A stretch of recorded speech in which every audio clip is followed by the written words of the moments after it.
Hi friends, welcome to Telugu motivation. నా పేరు సిరి. నేను ఒక సాఫ్ట్వేర్ కంపెనీలో పనిచేస్తున్నాను. నాకు పెళ్ళై 2 ఏళ్ళు అవుతుంది. నా భర్త పేరు రామ్. అతను ఒక వ్యాపారవేత్త. మాది ప్రేమ వివాహం. పెళ్ళికి ముందు మేము చాలా సంతోషంగా ఉండేవాళ్ళం. కానీ పెళ్ళైన తర్వాత రామ్ ప్రవర్తనలో చాలా మార్పు వచ్చింది. ముందు నన్ను ఎంతో ప్రేమగా చూసుకునేవాడు. చిన్న విషయాల్లో కూడా పట్టించుకునేవాడు. కానీ ఇప్పుడు తన వ్యాపారంలో బిజీగా ఉంటూ నన్ను పూర్తిగా నిర్లక్ష్యం చేస్తున్నాడు. రాత్రి ఆలస్యంగా ఇంటికి రావడం, వచ్చిన తర్వాత కూడా ఫోన్లోనో లేకపోతే ల్యాప్టాప్లోనో ఉండడం అతనికి అలవాటైపోయింది. నాతో సరిగ్గా మాట్లాడడానికి కూడా అతనికి సమయం ఉండడం లేదు. నేను ఒంటరిగా చాలా బాధపడుతున్నాను. నా మనసులోని బాధను ఎవరితో పంచుకోవాలో కూడా నాకు అర్థం కావడం లేదు. మాది పెద్దలు కుదిరించిన పెళ్లి కాదు కాబట్టి నా బాధను అర్థం చేసుకునే వాళ్ళు కూడా ఎవరు లేరు. ఒకరోజు మా ఇంటికి బంధువులు వచ్చారు. వాళ్ళతో మాట్లాడుతూ నవ్వుతూ ఉన్నా కానీ నా మనసు మాత్రం ఎక్కడో ఉంది. అప్పుడే మా చిన్న మేనల్లుడు నా దగ్గరికి వచ్చి అత్తయ్య ఆడుకుందాం రా అని పిలిచాడు. నేను లేచి వాడితో ఆడుకోవడానికి వెళ్ళాను. వాడు చిన్న పిల్లవాడు కదా, ఎంతో సరదాగా గంతులు వేస్తూ నా చుట్టూ తిరుగుతున్నాడు. ఆడుకుంటున్నప్పుడు వాడి చిన్న చేతులు నా ఒంటికి తగులుతున్నాయి. ఆ స్పర్శ నాకు ఎందుకో చాలా కొత్తగా అనిపించింది. ఒక చిన్న పిల్లవాడి స్పర్శలోనే నాకు ఇంత ఆనందం కలుగుతుంటే నా జీవితంలో నేను ఎంత ఒంటరిగా ఉన్నానో నాకు అర్థమైంది. పిల్లలు ఉంటే ఆ ఇంట్లో ఎన్ని బాధలు కష్టాలు ఉన్నా పిల్లల్ని చూశాక అవి ఇట్టే తెలిగిపోతాయి అంటారు. సాయంత్రం బంధువులు వెళ్ళిపోయాక నాకు చాలా నీరసంగా అనిపించింది. ఒంటరిగా కూర్చొని టీవీ చూస్తున్నాను. రామ్ ఇంకా ఇంటికి రాలేదు. ఎప్పుడు వస్తాడో కూడా తెలియదు. నా మనసంతా ఒకటే ఆలోచన. నా జీవితం ఇలానే గడిచిపోతుందా? నా కోరికలు, నా ఆశలు ఎప్పటికీ నెరవేరవా అని ఆలోచిస్తుండగా అదే సమయంలో డోర్ బెల్ మోగింది. బహుశా రామ్ వచ్చాడేమో అని తలుపు తీశాను. కానీ ఎదురుగా రామ్ స్నేహితుడు వికాస్ నిలబడి ఉన్నాడు. హాయ్ సిరి, రామ్ లేడా అని అడిగాడు. లేడు వికాస్, ఇంకా రాలేదు అన్నాను. నేను కొంచెం నిరుత్సాహంగా. అర్జెంటుగా ఒక విషయం చెప్పాలి అనుకున్నాను. సరే అయితే నేను రేపు వస్తాను అని వికాస్ వెళ్ళబోయాడు. కాసేపు ఆగండి వికాస్, లోపలికి రండి, కాపీ తాగుదురు అని అడిగాను. నేను ఒంటరిగా ఉండడం కంటే ఎవరైనా ఉంటే కాస్త మాట్లాడడానికి బాగుంటుంది అనిపించింది. వికాస్ లోపలికి వచ్చాడు. నేను అతనికి కాపీ తెచ్చి ఇచ్చాను. ఇద్దరం కాసేపు మామూలుగా మాట్లాడుకున్నాం.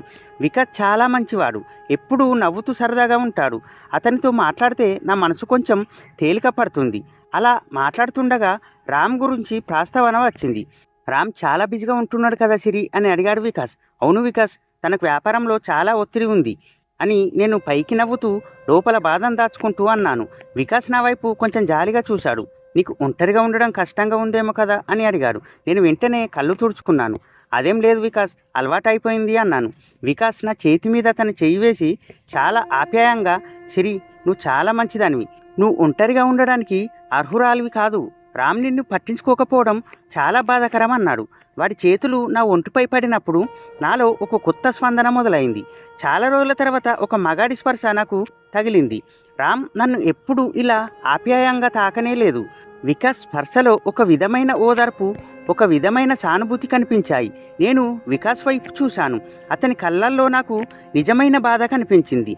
నా గురించి అతను అంతలా ఆలోచిస్తున్నాడని నాకు ఆశ్చర్యంగా అనిపించింది. థ్యాంక్ యూ వికాస్, నువ్వు చాలా మంచి స్నేహితుడివి అన్నాను. వికాస్ నా చేతిని మెల్లగా తన చేతుల్లోకి తీసుకున్నాడు. సిరి, నేను నీకు కేవలం స్నేహితుడు మాత్రమే కాదు. నిన్ను ఇలా ఒంటరిగా చూడడం నాకు చాలా బాధగా ఉంది. నీకు ఎప్పుడైనా నా సహాయం కావాలన్నా, నీ బాధను పంచుకోవాలన్నా నన్ను తప్పకుండా కలవచ్చు అని చాలా మృదువుగా అన్నాడు. వాడి చేతులు నా చేతులను మరింత గట్టిగా పట్టుకున్నాయి. ఆ స్పర్శలో ఒక విధమైన ధైర్యం, ఒక విధమైన భరోసా కనిపించాయి. నా మనసు ఎందుకో అతని వైపు లాగుతుంది. చాలా రోజుల తర్వాత నా మనసుకు కొంచెం శాంతి లభించినట్టు అనిపించింది.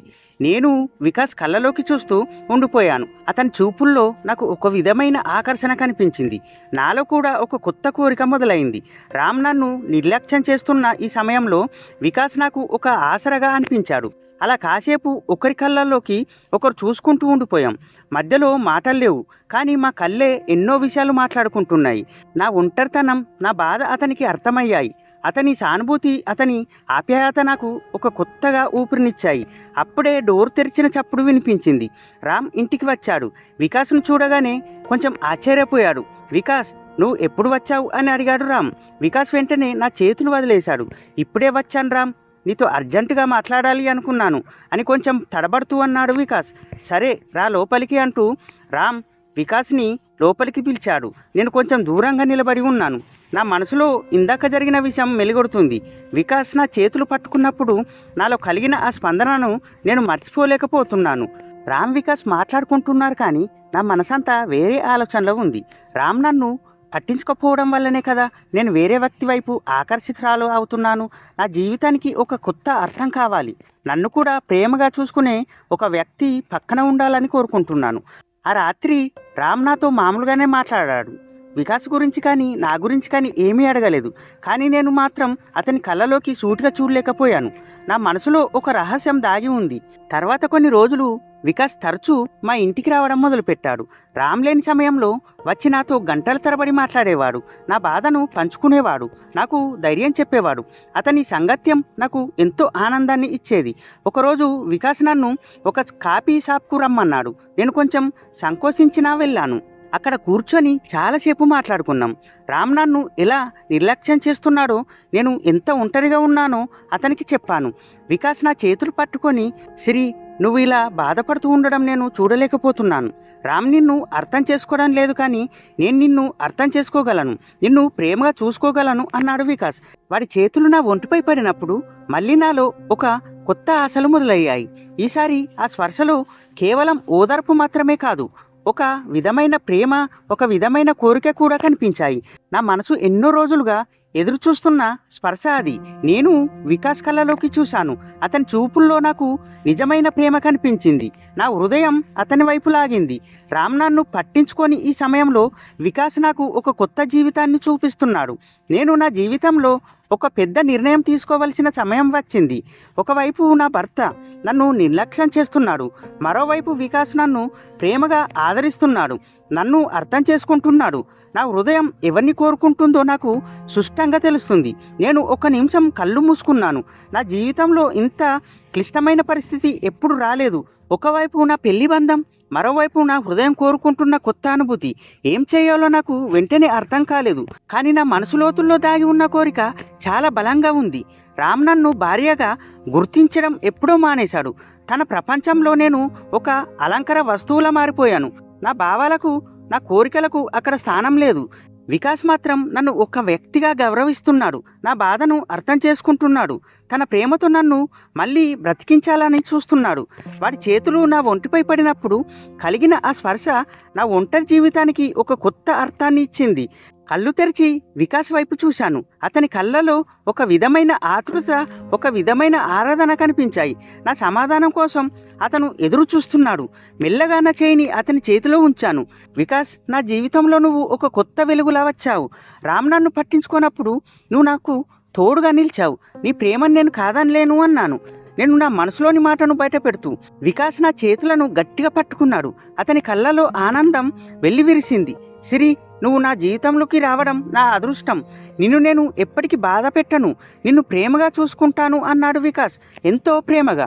ఆ క్షణం మా మధ్య ఒక కొత్త బంధం ఏర్పడింది. ఒక బంధం ప్రేమతో నిండినది. ఒక బంధం నన్ను ఒంటరితనం నుంచి విముక్తి చేసింది. మేము కాసేపు అలా ఒకరి చేతులు ఒకరు పట్టుకొని మౌనంగా కూర్చున్నాం. మా మనసుల్లో ఎన్నో భావాలు మెదలుతున్నాయి. భవిష్యత్తు ఎలా ఉంటుందో తెలియదు, కానీ ఆ క్షణం మాత్రం నేను చాలా సంతోషంగా ఉన్నాను. తర్వాత మేము మా భవిష్యత్తు గురించి మాట్లాడుకున్నాం. రామ్తో నా సంబంధం ఎంత బలహీనంగా ఉందో వికాస్కు వివరించాను. మేము తొందర పడకూడదని, ఒకరినొకరు బాగా అర్థం చేసుకొని ముందుకు వెళ్ళాలని నిర్ణయించుకున్నాం. కొన్ని రోజుల తర్వాత నేను రామ్తో మాట్లాడాను. మా మధ్య బంధం ఇకపై కొనసాగదని స్పష్టంగా చెప్పాను. మొదట్లో అతను నా మాటను నమ్మలేదు, కానీ నా దృఢమైన నిర్ణయాన్ని చూసి అతను షాక్ అయ్యాడు. మా మధ్య చాలా వాగ్వాదం జరిగింది. నా నిర్ణయానికి వికాస్తో నాకున్న సంబంధమే కారణమని అతను ఆరోపించాడు. నేను అతని ఆరోపణలను ఖండించలేదు, ఎందుకంటే అందులో కొంత నిజం ఉంది. రామ్ నన్ను నిర్లక్ష్యం చేయకపోతే బహుశా నా జీవితానికి మరోలా ఉండేదేమో, కానీ ఇప్పుడు నా హృదయం వికాస్ను కోరుకుంటుంది. చివరికి రామ్ విడాకులకు ఒప్పుకున్నాడు. అది మా ఇద్దరి మధ్య కష్టమైన సమయం, కానీ నా మనసు మాత్రం ఒక కొత్త జీవితం కోసం ఎదురు చూస్తుంది. విడాకులు జరిగిన తర్వాత నేను వికాస్తో కలిసి ఒక కొత్త జీవితాన్ని ప్రారంభించాను. మొదట్లో మా బంధాన్ని చాలామంది తప్పుగా అర్థం చేసుకున్నారు, కానీ మేము ఒకరికొకరు ఎంతో ప్రేమగా చూసుకున్నాం. మా మధ్య అందమైన అనుబంధం ఉంది. వికాస్ నన్ను ఎప్పుడూ ఒంటరిగా ఫీల్ అవ్వనివ్వలేదు. నా ప్రతి కష్టంలోనూ నాకు తోడుగా నిలిచాడు. అతని ప్రేమ నన్ను పూర్తిగా మార్చేసింది. నేను మళ్ళీ సంతోషంగా ఉండడం మొదలుపెట్టాను. కొంతకాలానికి మాకు ఒక పాప పుట్టింది. మా జీవితం మరింత అందంగా మారింది. వికాస్ ఒక మంచి భర్తగా, ఒక మంచి తండ్రిగా తన బాధ్యతలను నిర్వహిస్తున్నాడు. గతంలో రామ్ నన్ను నిర్లక్ష్యం చేసిన ప్రతి క్షణం నాకు గుర్తుంది. కానీ నా బాధను నేను వికాస్ ప్రేమతో మర్చిపోయాను. వాడి చేతులు నా ఒంటిపై పడినప్పుడు మొదలైన ఆ స్పర్శ నా జీవితానికి ఒక కొత్త దిశను చూపించింది. నేను ఇప్పుడు చాలా సంతోషంగా ఉన్నాను. నా జీవితంలో నిజమైన ప్రేమను, నిజమైన ఆనందాన్ని పొందాను. ఒంటరిగా గడిపిన ఆ రోజులు ఒక పీడకలలా అనిపిస్తాయి. వికాస్ నా జీవితంలోకి రావడం నిజంగా ఒక వరం. వాడి ప్రేమ నన్ను బ్రతికించింది. వాడి చేతులు నా ఒంటిపై పడిన ఆ క్షణం నా జీవితంలో ఒక ముఖ్యమైన మలుపు. ఆ మలుపు నా జీవితాన్ని పూర్తిగా మార్చేసింది. కాలం గడుస్తుంది. మా పాప పెద్దదవుతుంది. తన నవ్వుతో ఇల్లంతా సందడిగా ఉంటుంది. వికాస్ తన వ్యాపారంలో బాగా స్థిరపడ్డాడు. నన్ను, మా పాపను ఎంతో ప్రేమగా చూసుకుంటున్నాడు. మా మధ్య ఎలాంటి అపార్థాలు లేవు. ఒకరినొకరు బాగా అర్థం చేసుకుంటాం. నేను కూడా నా ఉద్యోగాన్ని కొనసాగిస్తున్నాను. ఇంటిని, ఉద్యోగాన్ని బ్యాలెన్స్ చేసుకుంటూ సంతోషంగా ఉన్నాను. గతం తాలూకు బాధలన్నీ మర్చిపోయి వికాస్ ప్రేమ నన్ను పూర్తిగా మార్చేసింది. ఒకరోజు మేము మా పెళ్లి రోజు జరుపుకుంటున్నాం. వికాస్ నన్ను ఒక మంచి రెస్టారెంట్కు తీసుకెళ్లాడు. అక్కడ మా కోసం ఒక ప్రత్యేకమైన టేబుల్ ఏర్పాటు చేశారు. వాతావరణం చాలా ఆహ్లాదకరంగా ఉంది. మేము మాట్లాడుకుంటూ, నవ్వుకుంటూ భోజనం చేస్తున్నాం. అప్పుడే వికాస్ నా చేతిని తన చేతుల్లోకి తీసుకున్నాడు. అతని కళ్ళల్లో ఎంతో ప్రేమ తొణికిసలాడుతుంది. సిరి, నువ్వు నా జీవితంలోకి రావడం నా అదృష్టం. నువ్వు లేకపోతే నా జీవితం ఎలా ఉండేదో ఊహించలేను. నిన్ను నేను ఎప్పటికీ ప్రేమిస్తూనే ఉంటాను అన్నాడు వికాస్ ఎంతో భావోద్వేగంగా. నా కళ్ళల్లో నీళ్లు తిరిగాయి. అతని ప్రేమను చూస్తుంటే నా గుండె నిండిపోయింది. వికాస్, నువ్వు కూడా నా జీవితంలో ఒక వెలుగులా వచ్చావు. నువ్వు లేకపోతే నేను ఎప్పటికీ ఆ ఒంటరితనంలోనే ఉండిపోయేదాన్ని. నిన్ను నేను కూడా చాలా ప్రేమిస్తున్నాను అన్నాను. ఆ రాత్రి మేము మా గతం గురించి మాట్లాడుకున్నాం. రామ్ నన్ను ఎలా నిర్లక్ష్యం చేశాడో, నేను ఎంత బాధపడ్డానో గుర్తు చేసుకున్నాం. కానీ ఆ బాధను వికాస్ ప్రేమ ఎలా తుడిచిపెట్టిందో కూడా చెప్పుకున్నాం. వికాస్ మొదటిసారి నా చేతులు పట్టుకున్న ఆ క్షణం నాకు ఇప్పటికీ గుర్తుంది. ఆ స్పర్శ నా జీవితానికి ఒక కొత్త ఆశను ఇచ్చింది.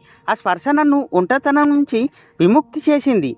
మా పాప కూడా మా ప్రేమకు గుర్తుగా మా మధ్య తిరుగుతూ ఉంటుంది. తన చిన్న చిన్న చేతులతో మమ్మల్ని ఇద్దరిని పట్టుకొని ఆడుకుంటుంది. ఆ క్షణాలు నా జీవితంలో ఎంతో విలువైనవి. నేను ఇప్పుడు ఒక సంతోషకరమైన జీవితాన్ని గడుపుతున్నాను. నా భర్త నన్ను ప్రేమిస్తున్నాడు. నా కూతురు నన్ను ఆనందపరుస్తుంది. గతం తాలూకు బాధలన్నీ మాయమయ్యాయి. వాడి చేతులు నా ఒంటిపై పడినప్పుడు మొదలైన అనుభూతి నా జీవితానికి ఒక కొత్త మలుపు తిప్పిందని ఎప్పటికీ మర్చిపోలేను. ఆ స్పర్శ నాకు ప్రేమను, ఆనందాన్ని, ఒక కొత్త జీవితాన్ని ఇచ్చింది. కొన్ని సంవత్సరాలు గడిచాయి. మా పాప ఇప్పుడు బడికి వెళ్తుంది. తన స్నేహితురాలతో ఆడుకుంటూ, కొత్త విషయాలు నేర్చుకుంటూ చాలా సంతోషంగా ఉంటుంది.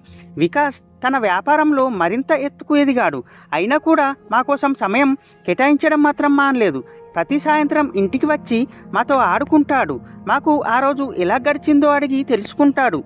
నేను కూడా నా ఉద్యోగంలో బాగా స్థిరపడ్డాను. నా పనిని నేను ఎంతో ఇష్టపడుతూ చేస్తుంటాను. ఇంటిని, ఉద్యోగాన్ని సమానంగా చూసుకుంటూ ఒక సంతృప్తికరమైన జీవితాన్ని గడుపుతున్నాను. గతం గురించి ఆలోచించడానికి కూడా నాకు సమయం ఉండదు. వికాస్ ప్రేమ నన్ను పూర్తిగా నింపేసింది. ఒకరోజు మా పాప తన స్కూల్ నుండి ఒక డ్రాయింగ్ తీసుకొని వచ్చింది. అందులో ఒక అమ్మాయి, ఒక అబ్బాయి చేతులు పట్టుకొని నవ్వుకుంటూ నిలబడి ఉన్నారు. ఆ డ్రాయింగ్ను చూసి నాకు వికాస్తో మొదటి కలయిక గుర్తుకు వచ్చింది. వాడి చేతులు నా ఒంటిపై పడినప్పుడు నాలో కలిగిన ఆ స్పర్శ నా జీవితాన్ని ఎలా మార్చిందో మళ్ళీ ఒక్కసారి గుర్తు చేసుకున్నాను. ఇదేమిటి నాన్న అని మా పాపను అడిగాను. మా డ్రాయింగ్ చూపిస్తూ, ఇది నేను, నా బెస్ట్ ఫ్రెండ్ డాడీ అని మా పాప ముద్దుగా అంది. వికాస్ ఆ డ్రాయింగ్ను చూసి నవ్వుకున్నాడు. నన్ను దగ్గరికి తీసుకొని నా నుదుటిపై ముద్దు పెట్టాడు. ఆ క్షణంలో మా మధ్య ఉన్న ప్రేమంతా మరింత బలపడింది. మేము ఒకరినొకరు అర్థం చేసుకొని గౌరవించుకుంటూ ఒక ఆదర్శవంతమైన జంటగా జీవిస్తున్నాం. మా పాప మా ప్రేమకు ప్రతిరూపంగా ఎంతో అల్లారు ముద్దుగా పెరుగుతుంది. గతంలో నేను అనుభవించిన ఒంటరితనం, బాధ ఇప్పుడు ఒక మధురమైన జ్ఞాపకంలా అనిపిస్తాయి. ఎందుకంటే ఆ కష్టాల వల్లే వికాస్ నా జీవితంలోకి వచ్చాడు. వాడి ప్రేమ లేకపోతే నా జీవితం ఎలా ఉండేదో ఊహించడానికి కూడా భయంగా ఉంది. వాడి చేతులు నా ఒంటిపై పడిన ఆ క్షణం నా జీవితాన్ని ఒక కొత్త దిశగా నడిపించింది. ఆ స్పర్శ నా ప్రేమకు ఆనందాన్ని, ఒక పరిపూర్ణమైన జీవితాన్ని ఇచ్చింది. ఆ రోజు నేను తీసుకున్న నిర్ణయం ఎప్పటికీ సరైనదని నేను నమ్ముతున్నాను.